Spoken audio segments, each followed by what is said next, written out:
পবিত্র কাবা শরীফকে বলা হয় মহান আল্লাহর ঘর।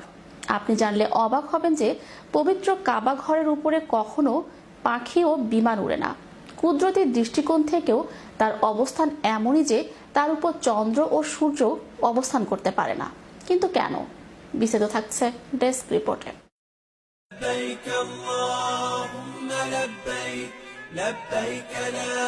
পবিত্র কাবা শরীফকে বলা হয় মহান আল্লাহর ঘর। আপনি জানলে অবাক হবেন যে পবিত্র কাবা ঘরের উপরে কখনো পাখি ও বিমান উড়ে না। কুদরতের দৃষ্টিকোণ থেকেও তার অবস্থান এমনই যে তার উপর চন্দ্র ও সূর্য অবস্থান করতে পারে না। কুরআন এবং বিজ্ঞান প্রমাণ করেছে যে গোটা পৃথিবীর কেন্দ্রবিন্দু ওই স্থান যেখানে খানায়ে কাবা শরীফ। মহান আল্লাহ রাব্বুল আলামিনের এক বিস্ময়কর সৃষ্টি। মুসলমানদের কেবলা কাবা শরীফ। প্রতি বছর লাখ লাখ মুসলমান কাবা ঘর তাওয়াফ করতে মক্কা গমন করেন। পৃথিবীতে সর্বপ্রথম আল্লাহ তাআলার নির্দেশে ফেরেশতারা কাবা ঘর নির্মাণ করেন।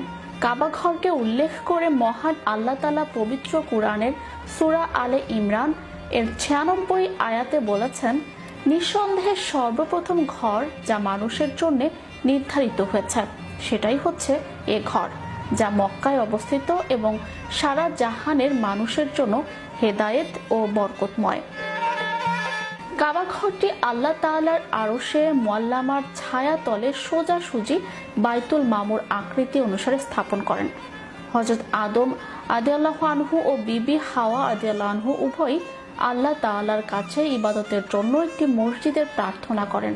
আল্লাহ তাআলা তাদের দোয়া কবুল করেন এবং বাইতুল মামুর আকৃতিতে পবিত্র কাবা ঘর স্থাপন করেন। এখানে হযরত আদম রাদিয়াল্লাহু আনহু সন্তুষ্ট চিত্তে আল্লাহর ইবাদত করতে থাকতেন। অনেকের মতে মানব সৃষ্টিরও অনেক আগে মহান আল্লাহ তাআলা কাবা ঘর সৃষ্টি করেন।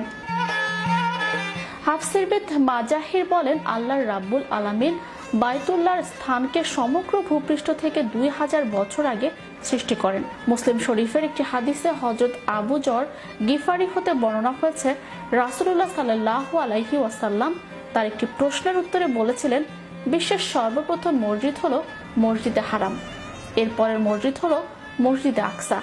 ভৌগোলিক দিক থেকে মক্কা ও আরব উপদ্বীপ, এশিয়া ও ইউরোপ আফ্রিকার মধ্যস্থলে অবস্থিত মক্কা নগরী পৃথিবীর কেন্দ্রস্থলে হয় মহান আল্লাহ কাবা ঘর মক্কাতেই স্থাপন করেন। জিলহজ মাসের 8 তারিখে 12 তারিখের মধ্যে মূল হজ অনুষ্ঠিত হয়। জিলহজ মাসের 10 তারিখ ঈদুল আজহার দিন। ওই দিন কুরবানি দিতে হয়, যা হযরত ইব্রাহিম আলাইহিস